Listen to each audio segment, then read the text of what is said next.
నమస్తేనా. మున్సిపాలిటీ ఎన్నికల తర్వాత బీఆర్ఎస్ యొక్క ప్లాన్ ఏ విధంగా ఉండబోతుంది? మున్సిపల్ ఎన్నికల తర్వాత బీఆర్ఎస్ పార్టీ మళ్ళీ గతంలో ఏ విధంగా అయితే హవా ఉండిన బీఆర్ఎస్ పార్టీది మళ్ళీ మొదలు కాబోతా ఉన్నది. ఎందుకంటే ఇవాళ మున్సిపల్ ఎన్నికల ధర్మిల చాలామంది నాయకులు కూడా మళ్ళీ బీఆర్ఎస్ పార్టీ కూడా శ్రీరామ రక్ష తెలంగాణ రాష్ట్రానికి అని చెప్పి నాయకులు రావడం జరుగుతూ ఉన్నది.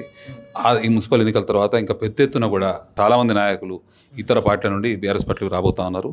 కాంగ్రెస్ పార్టీకి కానీ భాజపా పార్టీకి కానీ పెద్ద షాక్ తగలబోతున్నారు రాబోయే రోజులలో. తప్పకుండా కూడా ఇవాళ రాష్ట్ర ప్రజలు ఏం ఆలోచిస్తున్నారంటే తెరాస వల్లనే అభివృద్ధి జరిగింది, తెరాస ఉంటేనే అభివృద్ధి జరుగుతుంది, మా సంక్షేమం జరగాలన్నా కూడా మాకు మంచి జరగాలన్నా కూడా తెరాస వల్లనైతే తప్ప భరాస వల్లనైతే తప్ప వేరే పార్టీల వల్ల కాదు అని జనం కూడా డిసైడ్ అయిపోయారు. అంటే మీరు వేరే పార్టీ నుంచి వస్తున్నారని చెప్తున్నారు. రేవంత్ రెడ్డి సభల పరంగా చూసుకుంటే రోజు రోజుకి బీఆర్ఎస్ పార్టీ ఖతం అవుతుంది, ఉన్న ఎమ్మెల్యేలను కూడా మేమే తీసుకుంటున్నాం, మున్సిపల్ ఎన్నికలు కూడా మేమే కొడుతున్నాం, ఆ తర్వాత వాళ్ళని జైలుకి పంపుతున్నారు కూడా అంటున్నారు. ఇప్పుడు రేవంత్ రెడ్డి హాలా చూస్తే ఆయన పుచ్చబలిగింది, పుచ్చబలిగి పిచ్చిలేసింది. పిచ్చిలేసి మొన్న చెవెల్లా పోయిండు. పోయి ఏమంటుండు, రంజిత్ రెడ్డి మున్సిపల్ మినిస్టర్ చేస్తున్నా అంటుండు. రంజిత్ రెడ్డి ఎమ్మెల్సీయా ఎమ్మెల్యేనా ఎట్లా చేస్తున్నావు? ఎమ్మెల్సీ ఇస్తావా? ఎట్టిస్తావు? అజరుద్దీన్ తీసేస్తావా? ఎవరిని తీసేస్తావు? సరే కవిత గారిది కాలేంది, మొన్న కాలేంది అజరుద్దీన్కి ఇస్తారని ఒక పుకారు నడిచింది. ఇప్పుడు కొత్తగా నీకు ఎమ్మెల్సీలు ఏమున్నాయి అంటే జస్ట్ జనాలను అటెన్షన్ డైవర్షన్ చేయడానికి ఏదో మాట్లాడుతున్నాడు, ఏది పడితే అది మాట్లాడుతున్నాడు. మొన్న ఒక మీటింగ్లో అంటా ఉన్నాడు 5,000 కోట్ల రూపాయలు వరంగల్ కార్పొరేషన్కి ఇచ్చినా అని చెప్పి అన్నాడు. 5,000 కోట్ల రూపాయలు పేపర్లకు పరిమితమైన పేపర్ అనౌన్స్మెంట్ జరిగింది తప్ప డిపిఆర్ జరిగిందా? శాంక్షన్ అయిందా? బడ్జెట్ టెక్నికల్ శాంక్షన్ ఇచ్చినావా? ఫైనాన్షియల్ శాంక్షన్ ఇచ్చినావా? ఏది ఇవ్వకుండా ఇచ్చినా అని చెప్పి ఏదేదో మాట్లాడుతున్నాడు. పిచ్చిలేసింది ఆయనకు భయం పట్టుకున్నది. ఇవాళ ఆ భయంతోనే నన్ను ఓటుకు నోటు కేసులు ఎక్కడ మూసేస్తారని చెప్పి భయంతోనే హైదరాబాద్లో ఉన్న ఫోరెన్సిక్ ల్యాబ్కు నిప్పు పెట్టించి మా కేటీఆర్ గారు చెప్పినట్టు లేదు షాక్ సర్క్యూట్ అవ్వడం వల్లనే మొత్తం కాలిపోయింది అంట. షార్ట్ సర్క్యూట్ అయితే పక్కపండి ఏ బిల్డింగ్లో కాదు, నీ ఫోరెన్సిక్ ల్యాబ్లో అయితే అదే ఫస్ట్ ఫ్లోర్లో తాగుతుందా? ఇంకోటి దాన్ని ఆర్పడానికి 3.5 గంటల నిన్న మా కేటీఆర్ గారు ప్రశ్నించిల్లు.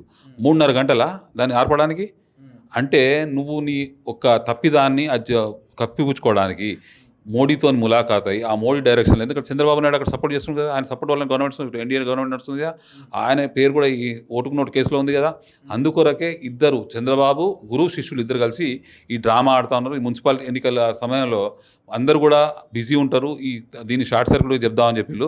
మరి ఆ షార్ట్ సర్క్యూట్ కేటీఆర్ చేసిన ఛాలెంజ్ను స్వీకరించాలి. ఏ విధంగా అంటే కేటీఆర్ గారు కూడా అంటారు ఏమని, నా యొక్క ఎమ్మెల్యే బృందాన్ని తీసుకొని మా ఫోరెన్సిక్ నిపుణులను కూడా తీసుకొని మేము అక్కడికి వస్తాం, సైట్ విజిట్ చేయడానికి పర్మిషన్ ఇవ్వండి డీజీపీ గారు అని అడిగిండు. దమ్ము ఉంటే ఇవ్వాలి, మరి ఇస్తే అప్పుడు నిజాలు ఏందని నీకు తెలుస్తాయి. సిట్టింగ్ జడ్జి కాకుండా రిటైర్డ్ చేస్తాను విచారణ చేయమని కేటీఆర్ గారు డిమాండ్ చేస్తున్నారు. అందులో తప్పు లేకపోతే, ఆయన భయం లేకపోతే రేవంత్ రెడ్డి గారికి మరి విచారణ జరిపించాలి. ఇప్పుడు కేసీఆర్ గారి మీద కాళేశ్వరం వీళ్ళే కూలగొట్టి విచారణ వేసింది కదా, మరి నీ మీద కూడా నువ్వు వేసుకో బిడ్డా, నీ మీద కూడా నువ్వు వేసుకో, నీ పతివ్రత ఎంత ఉన్నదో నిరూపించుకో జనాలకు. అంటే ఇది 11 ఏళ్ల తర్వాత ఫైనల్కి వచ్చిందని ఇక జైలుకు పోయేటప్పుడు ఉన్న సిచ్యువేషన్లో కాలబెట్టిర్రా, లేకుంటే ఆ యొక్క ఎవిడెన్స్ ఎరేజ్ చేయడానికి? ఎవిడెన్స్ ఎరేజ్ చేయడానికే. ఎందుకంటే విచారణ తుది దశకు చేరుకున్నది, ఇవాళ రేపు శిక్ష పడుతుంది. ఆ విచారణలో రెడ్ హ్యాండ్ పట్టుకుంటాడు, అంటే జైలుకు పోయే అవకాశం ఉంటుందా? 100% జైలుకు పోతాడు. జైలు కటకటాలు లెక్క పెట్టాల్సిందే. కేసీఆర్ పంపిస్తా కేటీఆర్ పంపిస్తా అంటున్నాడు కానీ తప్పు చేసి నీమవాడు దొంగ, డబ్బులు ఇస్తూ పట్టుబడ్డ దొంగ రేవంత్ రెడ్డి. ఆ రేవంత్ రెడ్డి జైలుకు పోవాలి తప్ప నేను ఎక్కడ జైలు పోతానని చెప్పి ఆ జైలు భయంతో నేను వారిని పంపిస్తా వీరిని పంపిస్తా అని మాట్లాడుతూ ఉన్నాడు. మొన్న ఒక మాట మాట్లాడాడు ఫ్రస్ట్రేషన్లో. ఇవాళ తెలంగాణ రాష్ట్ర సాధన కొరకు 2001లో కేసీఆర్ గారు బయలుదేరినప్పుడు అందరు నవ్వుకున్నారు, ఈ తెలంగాణ వచ్చేదా పోయేదా అని. ఎందుకంటే 1969లో కూడా ఉద్యమం జరిగినప్పుడు 369 మంది తమ ప్రాణాలు బలిచ్చిళ్ళు, అయినా కూడా తెలంగాణ రాలేదు. ఇప్పుడు తెలంగాణ వస్తుందా అని మాట్లాడి ఇదే రేవంత్ రెడ్డి ఆ టైంలో సోనియా గాంధీ బలిదేవత అని మాట్లాడిన రోజులు ఉన్నాయి. మరి అదే కేసీఆర్ గారు తెలంగాణ తీసుకొచ్చిండు. ఆ తీసుకొచ్చిన పెద్ద మనిషి విషయంలో ఇదే రేవంత్ రెడ్డి మాట్లాడిండు, కేసీఆర్ గారు వల్ల సాధ్యమైంది, ఎవరు చేయలేదు అని చెప్పి. ఇవాళ ఏమంటుండు, జనం అంటున్నారండి కేసీఆర్ గారు ఎక్కడ అన్నాడా నీ జాతిపిత అని అనుకున్నాడా? ఎక్కడ అనలేదు. జనాలు అంటున్నారు మా జాతిపిత తెలంగాణ జాతిపిత కేసీఆర్ అని జనాలు అంటున్నారు. నీకెందుకు నొప్పిలేస్తుంది? అరే అంటావా? అంత పెద్ద మనిషిని పట్టుకొని అరే అని మాట్లాడు. సన్నాసి బుద్ధుందా? మెదడుందా? మెదడు దొబ్బింది, మొత్తం పూర్తిగా మెదడు దొబ్బింది. ఆ భయం ఈ భయం అన్ని పట్టుకొని ఫోరెన్సిక్ ల్యాబ్కు నిప్పు పెట్టించిండు, షార్ట్ సర్క్యూట్ చేయించిండు, దాన్ని కాలబెట్టించిండు.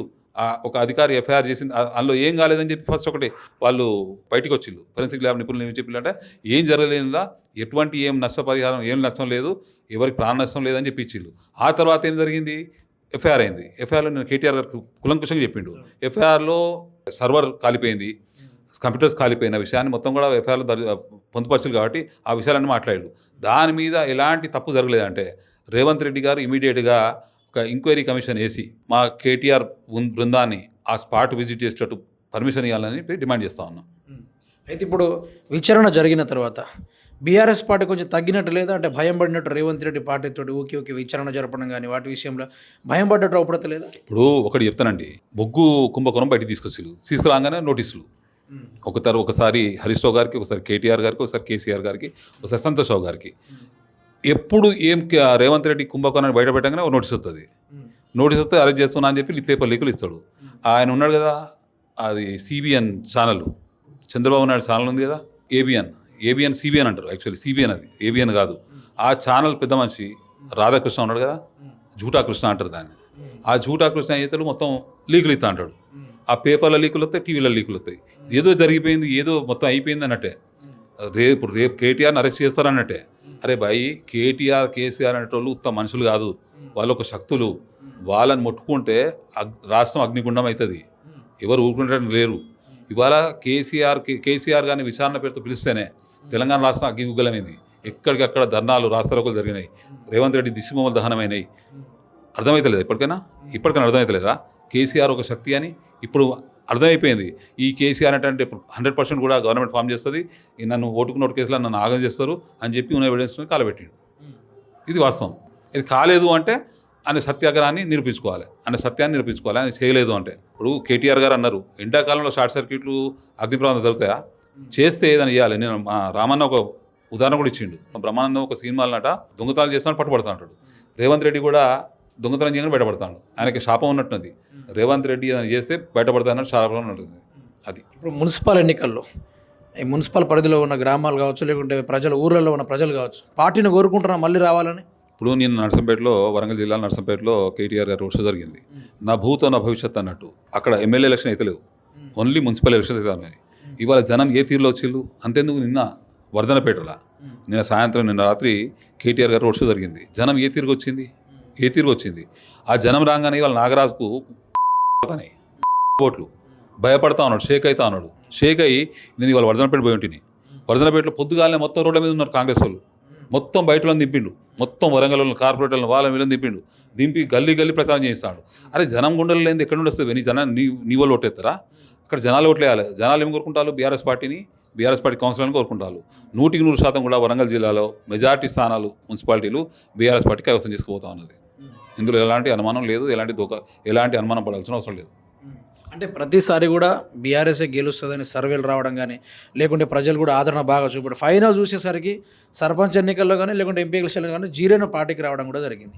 రాబోయే రోజుల్లో ఏ విధంగా స్టెప్ ఉండబోతుంది బీఆర్ఎస్? సర్పంచ్ ఎన్నికల్లో కూడా గతంలో 2020లో జరిగిన సర్పంచ్ ఎన్నికలు కానివ్వండి, మున్సిపాలిటీ ఎన్నికలలో కూడా 2020లో జరిగిన మున్సిపాలిటీ ఎన్నికలు కానివ్వండి, బేరీ చేసుకుంటే ఒక గవర్నమెంట్ అధికారంలో ఉన్నప్పుడు ఆ గవర్నమెంట్ ప్రజలు స్వీకరించి మెజార్టీ స్థానాలు ఇవ్వాలి. కానీ అది జరగలేదు. మాకు మొన్న జరిగిన సర్పంచ్ ఎన్నికల్లో దాదాపుగా 40% పైగా సీట్లు బీఆర్ఎస్ పార్టీకి ఇచ్చిండు. మా నాయకులు ఎవరు ప్రచారం చేయలేదు. రేవంత్ రెడ్డి ప్రచారం చేసిండు, మంత్రులు ప్రచారం చేసిండు. అందరు చేసినా కూడా 60% దాటలేదు. వాళ్ళు ఓపెన్గా రేవంత్ రెడ్డి చెప్పుకున్నాడు, దాటలేదు అఫీషియల్గా లెక్క. ఎందుకు దాటలేదు? నువ్వు చెప్పిన 6 గ్యారెంటీలు, 420 హామీలు మొత్తం కూడా ఫాల్స్ అనేది తేలిపోయింది. ఇవాళ ప్రజలందరూ కూడా మళ్ళీ భరాసా వైపు, కేసీఆర్ వైపు, కేటీఆర్ వైపు చూస్తూ ఉన్నారు. కాబట్టే స్థానాలు ఈ విధంగా వస్తున్నాయి. రేపు జరగబోయే మున్సిపల్ ఎన్నికల్లో 11వ తారీఖు జరగబోయే ఎన్నికల్లో కూడా మెజార్టీ స్థానాలను బీఆర్ఎస్ పార్టీ కైవసం చేసుకోబోతా ఉన్నది. ఆ తర్వాత ఉంటుంది బిడ్డడికి. నిన్న మా రామన్న చెప్పినట్టు తొర్రూరులో చెప్పిండు, ఏమని కర్మగాలి కాదు, 100% కూడా 2028, 29 ఎన్నికల్లో బీఆర్ఎస్ పార్టీ అధికారులు రాబోతా ఉన్నది. రేవంత్ రెడ్డి పారిపోవడానికి తెలంగాణలో భూమిని ఎత్తుకోవాలి. భూమి సరిపోదు. రేవంత్ రెడ్డి పారిపోవాలంటే భూమి సరిపోదు. రేవంత్ రెడ్డి కానీ, రేవంత్ రెడ్డి వర్గం కానీ, రేవంత్ రెడ్డిని అనుయాయులు ఎవరైతే ఉన్నారో ఇవాళ కబ్జాలు చేసుకుంటూ అమాయక ప్రజానికాన్ని ఒత్తిడి చేసి బెదిరించి వందల కోట్లు, లక్షల కోట్లు సంపాదించుకునే నాయకులు ఎవరైతే ఉన్నారో రేపు బీఆర్ఎస్ పార్టీ అధికారంలోకి వచ్చిన తర్వాత తప్పకుండా కూడా ప్రతి ఒక్క దాని మీద ఎంక్వైరీ జరుగుతుంది. ప్రతి ఒక్క దాని మీద కూడా వీళ్ళని ఉరికిచ్చి కొట్టడం ఉంటుంది. అందులో ఎలాంటి అనుమానం అవసరం లేదు. కేటీఆర్ గారి ఉగ్రరూపాన్ని వీళ్ళు తట్టుకోలేరు. కేసీఆర్ అంతా నెమ్మదిగా కేసీఆర్ గారు ఎట్లుంటారు, కేటీఆర్ అట్లా ఉండడు. కేటీఆర్ 100% కూడా అన్ని లెక్కలకు జవాబు చెప్పబోతా ఉన్నాడు. అంటే మొన్న కేసీఆర్ గారు కూడా నేను ఇది అన్ని అంటే మన నీళ్ళు దోచుకోబోతున్నారు ఏపీ వాళ్ళనుకుంటూ కొన్ని బహిరంగ సభలు కూడా పెడతా అని చెప్పిండు. ఈ తర్వాత ఆయన ఇక ఫామ్ హౌస్‌కే పరిమితం బయటకు వస్తున్నాడా? లేకుంటే ఫామ్ హౌస్‌కి పరిమితం అవుతాడా? ఆయన ఫామ్ హౌస్కి ఎప్పుడు పరిమితం కాలేదండి. ఫామ్ హౌస్లో ఉన్నా కూడా ఆయన ఫామ్ హౌస్ అని చెప్పి ఈ కాంగ్రెస్ పార్టీ బదనాం చేసింది. ఆయన ఎక్కడ ఉన్నా కూడా ప్రతి క్షణం ప్రతి అనుక్షణం కూడా ప్రజా శ్రేయస్సు కొరకు ప్రజల కొరకు పాటుపడే వ్యక్తి, ప్రజల మేలు కోరుకునే వ్యక్తి కాబట్టే తప్పకుండా చేస్తాడు. ఎందుకంటే ఆయన చెప్పిన మాట ఏది గురించి ఎవదాట్లేదు, తప్పలేదు ఇంతవరకు. ఆయన మాట్లాడినంటే శిలాశాసనం. నేను పదే పదే చెప్తా ఉంటా. కేసీఆర్ గారు ఒక మాట అన్నారంటే శిలాశాసనం. ఆయనే తప్పకుండా కూడా మున్సిపల్ ఎన్నికలు ఎలక్షన్ కోడ్ నడుస్తూ ఉన్నది కాబట్టి ఈ బహిరంగ సభలకు పర్మిషన్స్ రావు కాబట్టి కేసీఆర్ గారు బయటకు రావట్లేదు. ఇవాళ మా కేటీఆర్ వస్తానంటేనే ఎన్ని షోలు క్యాన్సిల్ చేసిలండి.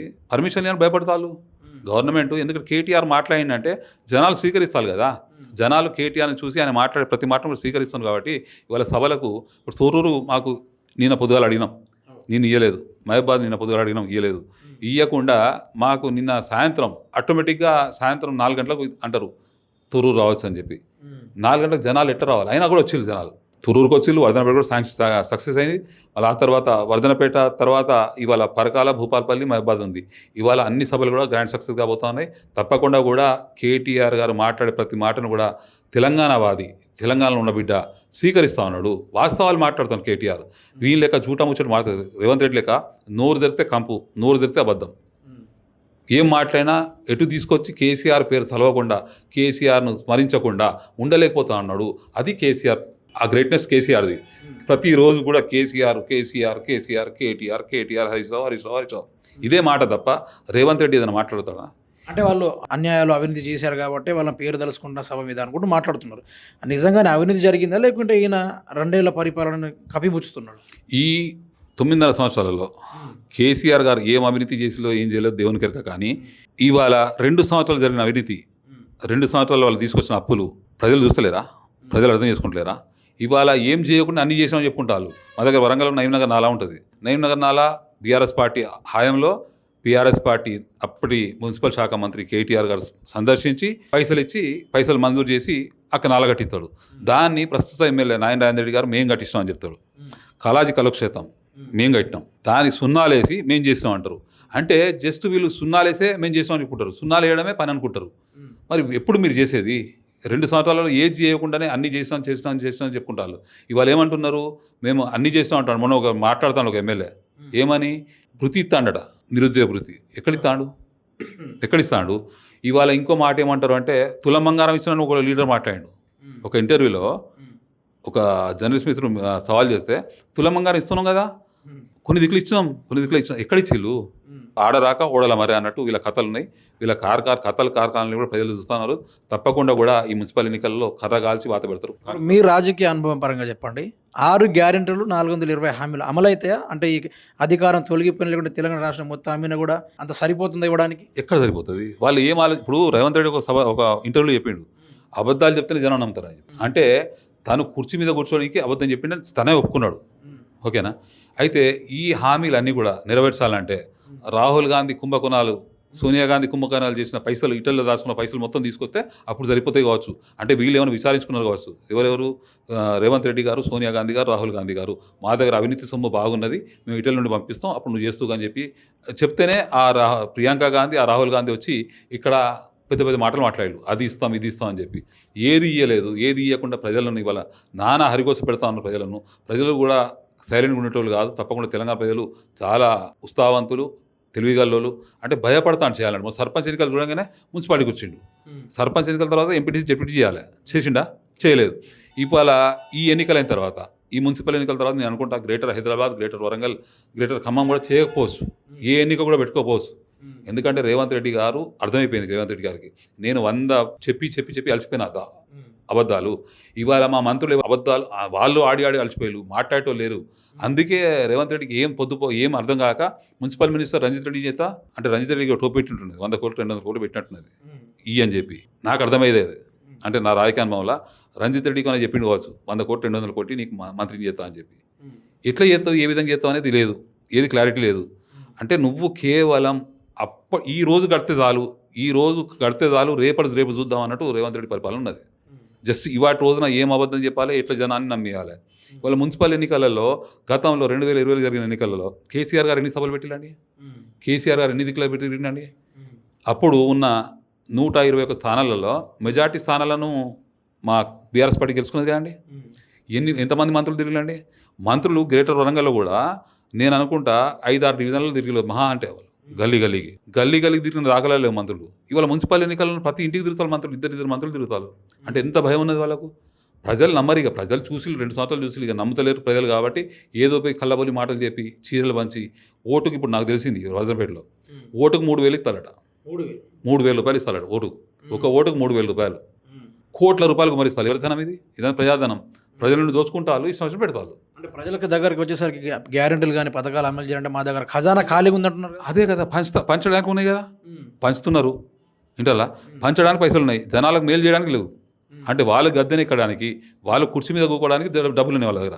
వాళ్ళు కేవలం కుర్చీ కొరకు ఏదైనా చేస్తారండి. కుర్చీ కొరకు ఇంకా 100 అబద్ధాలు ఆడతారు. ఇప్పుడు నాకు తెలిసి రేవంత్ రెడ్డి గారిని కనుక ఎవరైనా కలిదిరితే ఆయన ఏమంటాడంటే 6 గ్యారెంటీలు అయిపోయినాయి అంటాడు. మొత్తం అయిపోయినాయి. 4,000 పెన్షన్ ఇస్తున్నా, వికలాంగులకి 6,000 పెన్షన్ ఇస్తున్నా అంటాడు. మేము మామూలుగా రోడ్ల మీద తిరుగుతూ ఉంటాం. తిరిగినప్పుడు అడుగుతాం జనాలను, ఏమన్నా వస్తానే అంటే వాడిని పీనిగెళ్ళా, వాడు ముండబోయ్యా, గలీజు తిరుగుతాడండి. అది తిట్టకురపోయి ముఖ్యమంత్రి అని చెప్తున్నాం. అయినా కూడా జనాలు తిడుతూ ఉన్నారు. తిడతాను కూడా సిగ్గు లేనివాడు 100 భాషలు. అరే మీటింగ్లో మాట్లాడి జనాలు పోతా అంటే అర్థం చేసుకోలేదు ముఖ్యమంత్రి అనేటోడు. ఒక ముఖ్యమంత్రి ఎంత హుందాగా ఉండాలండి. కేసీఆర్ గారు పదే సభలు పెట్టిండా? కేసీఆర్ గారు ఈ విధంగా అబద్ధాలు చెప్పుకుంటూ వస్తే ఇవాళ మా బీఆర్ఎస్ ప్రభుత్వం ఉండు కదా. కేసీఆర్ గారు కుల్లా చెప్పిండు 6,000 పెన్షన్ అతను అంటుండు. అది సాధ్యం కాదు. 2,000 ఇస్తున్నా, సంవత్సరానికి 500 పెంచుతా, 4 సంవత్సరాలు 2,000 పెంచుతా, 4,000 వరకు ఇవ్వగలుగుతా. అంటే ఇంత క్లియర్గా ఒక ముఖ్యమంత్రి అబద్ధం చెప్పడానికి కూడా జంకిండు ఆయన. నేను చెప్పలేను అబద్ధం అని చెప్పి, నేను చెయ్యలేను, 5,000 కన్నా దాటలేను, నేను ఏది ఉన్నా కూడా ఇప్పుడు తులం బంగారం కాని పని. ఎందుకంటే రాష్ట్ర బడ్జెట్ ఎంత, రాబడి ఎంత, పోబడి ఎంత, మొత్తం ఖర్చులు పోగా మిగులు బడ్జెట్ ఎంత, ఏ విధంగా పథకాలను అమలు చేయాలి అనేది ఒక చదువుకున్నవానికి, ఒక రాజకీయ అనుభవం తెలుస్తుంది. ఈయనకేం తెలుసు అండి? ఒకసారి మంత్రి చేయకపోయా, ఒకసారి కార్పొరేట్ చేయకపోయా, వచ్చే డైరెక్ట్గా జెడ్పీటీసీఐ ఎమ్మెల్యే ముఖ్యమంత్రి కూకునే. ఈయనకేం తెలియదుగా. ఈయనతో ఉన్న మంత్రులు కూడా అదే రకమే. ఇవాళ టోటల్గా కూడా కొలాప్స్ అయిపోయింది రాష్ట్ర ప్రభుత్వ పరిపాలన. ప్రజాపాలన కాదు, ఇది దుష్ట పరిపాలన అనిపిస్తుంది. ఈ పరిపాలన చూస్తూ ఉంటే ఎందుకన్నా ముఖ్యమంత్రి ఉన్నాడా అండి రాష్ట్రానికి? ముఖ్యమంత్రి లేని రాష్ట్రం లెక్క ఒప్పుతుంది. అంత దివాలా తీస్తున్న రాష్ట్రం. ఇప్పటికైనా రేవంత్ రెడ్డి సోయి తెచ్చుకొని పరిపాలన అందించి ప్రజలు ఓట్లు వేసినందుకు వాళ్ళు రుణం తీసుకునే ప్రయత్నం చేయి. నెక్స్ట్ నీకు 10-20 సీట్లు ఇద్దరు వచ్చాను. నువ్వు ఇట్లా చేసుకుంటే 10-20 సీట్లు ఇద్దరు కావచ్చు. నువ్వు చేస్తే వాళ్ళ రుణం తీసుకుంటే, లేకపోతే నీకు నువ్వు సున్నా బాగా మాట్లాడతావు. గుమ్మడికాయ దొంగ లెక్క 0 అంటాడు. నీకు రాబోయే సున్నానే. గతంలో మా కేసీఆర్ గారు ఈ విధంగా చేసి ఉంటే మా పార్టీ ఉండకపోయి. ఇవాళ కేసీఆర్ గారు ఎక్కడ కూడా మీకు ఈ హామీ ఇచ్చి నెరవేర్చకుండా పక్కపోలేదు. చెప్పకుండా చేసిండు పనులు. 200 పెన్షన్ను 1,110 చేసిండు. 1,110లో ప్రజలు హ్యాపీగా ఉన్నారు. మాకే కథ తెలియదు. అచానక్గా 2,110 చేసిండు. చేసి ప్రజలకు ఇచ్చిండు. ప్రజలు మేము తీసుకుపోయి ఆ హామీలు మీకు 2016 పెన్షన్ అయిందని ఇస్తూ ఉంటే ఫామ్స్ కార్పొరేటర్ పోయి తీసుకుపోయి ఇస్తూ ఉంటే చాలా హ్యాపీ ఫీల్ అయ్యారు ప్రజలు. అరే మేము అడగలేదు, మా దేవుడు కేసీఆర్ ఇచ్చిండా, మాకు పంపించిండా, మా దేవుడు కేసీఆర్ మాకు ఇచ్చిండు అని ఆ విధంగా సంతోషపడ్డారు. కానీ ఇవాళ రేవంత్ రెడ్డి పరిపాలన చూస్తూ ఉంటే ఆ ఇచ్చిన ఒక్క హామీ ముసలోళ్ళు అందరూ కూడా నత్క అందరూ కూడా బాధపడుతూ ఉన్నారు. మాకు సరిపోతలేవు 2,000 రూపాయలు, 4,000 ఎప్పుడు చేస్తారని చెప్పి. ఈయనే రైతు బంద్ వేస్తలేడు. మొన్న ఏమన్నా సంక్రాంతి తర్వాత ఎత్తాడు. ఇప్పుడు ఏమంటాడు? తిరుకుండా మున్సిపల్ ఎలక్షన్స్ కాగానే ఎత్తానంటాడు. మున్సిపల్ ఎలక్షన్స్ కాగానే మళ్ళీ ఏదో ఒక తిరకాసు పెడతాడు. ఏది చెయ్యడు.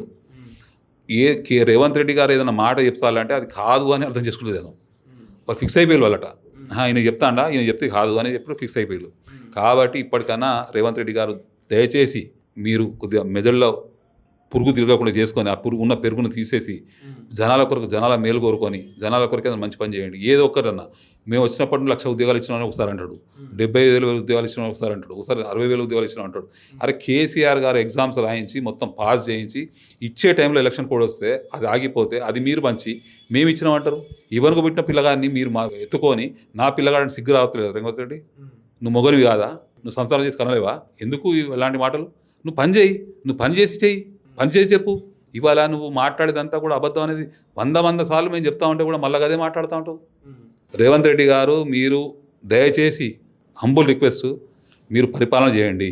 ఈ ఒర్రుడు బంద్ పెట్టండి. మీరు టీవీలు పెట్టగానే ఇవాళ రీల్స్లల్లో పోరగాళ్ళు చేస్తారు, రీల్స్ చేస్తారు. అరే పేగులు తీసి మెడలు వేసుకుంటా, గుడ్లతో గోళీలు ఆడతా, పిల్లగాలు రీల్స్ చేసి పెడతానండి, పిల్లగాలు చెడిపోతారు మీ వల్ల. ఒక ముఖ్యమంత్రి ఏ విధంగా ఉండాలి, పరిపాలన ఎట్లా ఉండాలంటే నిన్ను చూసుకొని 10 మంది ఇన్స్పైర్ అయ్యి నీ లెక్క పని చేయాలి. కానీ నువ్వేం చేస్తున్నావు, చెడగొడుతున్నావు జనాలను, పిల్లగాలని చెడగొడతాను, వాళ్ళ జీవితాలను నాశనం చేస్తాను కదా. అలాంటి పనులు చేయకు, అలాంటి మాటలు మాట్లాడకు దయచేసి. మాటి కేసీఆర్, కేటీఆర్, హరీష్ రావు అనకు. ఏం చేయలే వాళ్ళను, వాళ్ళు ఎలాంటి తప్పు చేయలేదు అనేది జనాలకు తెలుసు, వాళ్ళకి తెలుసు, నీ ఆత్మసాక్షి కూడా తెలుసు, రేవంత్ రెడ్డి ఆత్మసాక్షి కూడా తెలుసు. ఎలాంటి ఫోన్ ట్యాపింగ్ జరగలేదు, ఎలాంటి కార్ రేసింగ్లో ఎలాంటి కుంభకోణాలు జరగలేదు, ఇవన్నీ కూడా తెలుసు. కానీ హింసించాలి, చేయాలి. అరే నిన్ను అరెస్ట్ చేసి నన్ను అరెస్ట్ చేసిన కాబట్టి నేను చెప్తా. నేను అరెస్ట్ ఎందుకు చేసి నువ్వు సంసార పని చేసినావా? 50 లక్షల రూపాయలు ఇచ్చి గవర్నమెంట్ పడగొట్టకపోతే నిన్ను రెడ్ పట్టుకున్నారు, పట్టుకొని నేను అరెస్ట్ చేస్తే నన్ను అరెస్ట్ చేసి మంచి పని చేస్తే అరెస్ట్ చేసిలా. నా బిడ్డ పెళ్లి చేసిళ్ళు. అరే నీ బిడ్డ పెళ్లి పెట్టుకున్నాను మాకేం తెలుసు, అవి చేసిలు కావచ్చు, తప్పు చేసినా కూడా అరెస్ట్ చేసిళ్ళు. ఏదన్నా కూడా కర్మ తిరిగి వస్తూ ఉంటుంది. ఇవాళ నీ వల్ల కాంగ్రెస్ పార్టీ 7 భూభాగాల లోపలికి భవిష్యత్తు లేకుండా పోతుంది. ఎందుకు పోతుంది భవిష్యత్తు లేకుండా? నువ్వు చేస్తున్నావు. తెలంగాణలో ఏదో కొద్ది గొప్ప ఆశ ఉండేవాళ్ళు కాంగ్రెస్ పార్టీ వాళ్ళకు, అది కూడా లేదు ఇప్పుడు. ఎందుకంటే రాహుల్ గాంధీ కూడా ఎందుకు సైలెంట్ ఉన్నాడంటే రేవంత్ రెడ్డి పంపించే మూటాలంతానే కాబట్టి ఏమైనా చేసుకొని ఇక నాశనం. కానీ కాంగ్రెస్ పార్టీ దేశంలో లేదు, ఎందుకంటే రాహుల్ గాంధీని కూడా నమ్మతలేడు, నమ్మే పరిస్థితి లేదు. చేతులనే పుస్తకం రాజ్యాంగం పట్టుకొని తిరుక్కుంటా, ఆ రాజ్యాంగం పట్ల వీళ్ళే అమలు చేయకుండా ఇవాళ 10 మంది ఎమ్మెల్యేలు మా పార్టీ నుండి అలా చేరిళ్ళు. వీళ్ళు ఏమన్నారండి, మా ఇంటి కాకి ఆ ఇంటి మీద కూకున్నా కూడా రేవంత్ రెడ్డి బడే డైలాగ్ కొట్టిండు. మరి ఎందుకు తీసుకుని సన్యాసి? మరి తీసుకున్న వాళ్ళు మరి నీ స్పీకర్ ఇవాళ 10 మంది ఎమ్మెల్యేల మీద అవిశ్వాస నోటీస్ ఇచ్చి వాళ్ళ మీద చర్యలు తీసుకోమంటే అందరూ కూడా కాంగ్రెస్ పార్టీలో చేయనట్టు ఎలాంటి ఆధారాలు లేవన్నట్టు. మొన్న బండ్ల కృష్ణమోహన్ రెడ్డి కాంగ్రెస్ పార్టీ కోటేయాలి, కాంగ్రెస్ పార్టీని గెలిపించాలని చెప్పి నినాదాలు తీసుకుని నిలబడ్డాడు. చాలా మీడియాలో వచ్చింది. మరి స్పీకర్ గడం ప్రసాద్ కుమార్ గారు తెలియదా? ఆయన చూడలేదా టీవీ? అది సాక్ష్యం కాదా? బీఆర్ఎస్ పార్టీ నుండి గెలిచి ఆయనే కాంగ్రెస్ పార్టీ కోటేయమంటాడంటే మీకు తెలియదా? అది ఎందుకు యాక్షన్ తీసుకుంటారు అంటే రేవంత్ రెడ్డి ఒత్తిడి. రేవంత్ రెడ్డి ఏం కాదు, నాకు కోర్టు లెక్క, నాకు కోర్టులు సుప్రీంకోర్టు చెప్తేంది, హైకోర్టు చెప్తేంది. హై వాళ్ళతో ఏమవుతుంది? నాకు మోడీ ఉన్నాడు, బడేవాయి మోడీ చూసుకుంటాడు, మొత్తం జడ్జిలను మొత్తం మేనేజ్ చేసుకుంటాడు. ఒకవేళ ఈ జడ్జి అయినా మనకు యాంటీగా పోతా ఉంటే ట్రాన్స్ఫర్ చేస్తాడు, లేకపోతే తీసేస్తాడు. ఏం కాదు అనే ఒక నమ్మకం, అపారమైన నమ్మకం కూడా రేవంత్ రెడ్డి గారు కలిగింది. కాబట్టి ఈ విధంగా దుశ్చర్యలు పాల్పడుకుంటూ ఇవాళ కేవలం దగా మోసంతో పరిపాలన సాగిస్తాను.